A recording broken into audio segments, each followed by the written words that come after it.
this video we're making a simple square knot keyring with paracord. They each have a metal carabiner on the top and we've got a flat and a twist design. We've got our stainless steel carabiner. You can also just use a keyring for this. And then we've got a length of paracord that's about 150 centimeters long. So we start by placing the ends together and following it back down to the middle. Then we place the loop through the carabiner and pull the ends back through the loop. Pulling that tight, and that secures our paracord onto the carabiner. It doesn't matter where on the carabiner you have your thread, and I find it's a little bit easier to work with if it's in this bigger part, and then I can slide it around later. Now you want to grab a ruler and we're going to measure up from the clip about 10 centimeters or 4 inches. And about there we're going to bend our cords around back towards the carabiner. You could make a slightly shorter or larger one if you wanted to, just remember to add a little bit more cord if you're doing it longer. But I find about 10 centimeters is a good length for a normal key ring or key fob. So you want both cords coming back down towards the carabiner, and then we can start our square knots. So starting with this left side cord, bringing it around and across to the right hand side. Leaving a little loop here on the left. Then bring the right side cord down over that other cord. And we're gently going to pass it underneath to come up that loop on the left hand side. Now you can gently pull those threads tight, pulling them even so that your little knot at the top is going to be straight. You can check your measurement as well, making sure you're pulling it down onto about that 10 centimeter mark. So I take a bit of time here just making sure I'm really happy with the starting point, making sure it's even and really nice and tight as well. You can always undo and retie if you're not happy with it before you keep going with the rest of your keyring. I'm making the flat keyring in this video, so that means we alternate each stitch from left to right.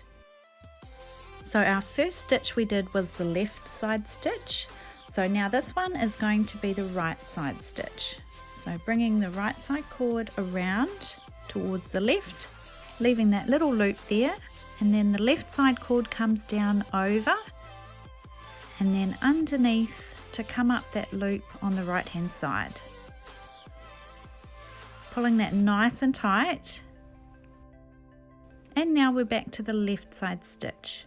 Bringing that left side cord around to the right. Right side cord comes down and then underneath to come up that loop on the left hand side. Pulling it really tight, and then right side stitch again, bringing that right side cord around and to the left side cord comes down, under and up that loop on the right hand side. Now if you do lose track of which stitch you're up to, which I do sometimes, then you'll see on the last stitch there's a little vertical part of the stitch. So you can see the vertical parts here, and this one here is on the left. That means we're up to the left side stitch. So bringing that left side cord around, right side cord coming up that loop on the left hand side. Pulling it tight, and now you'll see the little vertical part is on the right hand side, so we're up to the right side stitch. And we're going to alternate our stitches all the way down till we reach the carabiner. Now if you want to make this spiral twist design, you just don't alternate the stitches, so you keep with the left side stitch every single time, just repeating that same left side stitch over and over, and it forms the twist. So either way, they're really simple designs, and I'll just continue down to the carabiner. Now it's up to you where you do your last stitch. I did think about doing another one here, but decided against it because it already looks nice and tidy and doesn't really have room for an extra one. Once you're happy with your keyring though, just pull that last stitch really nice and tight. Then we can cut these ends and melt them with a lighter so we can fuse them onto the knot.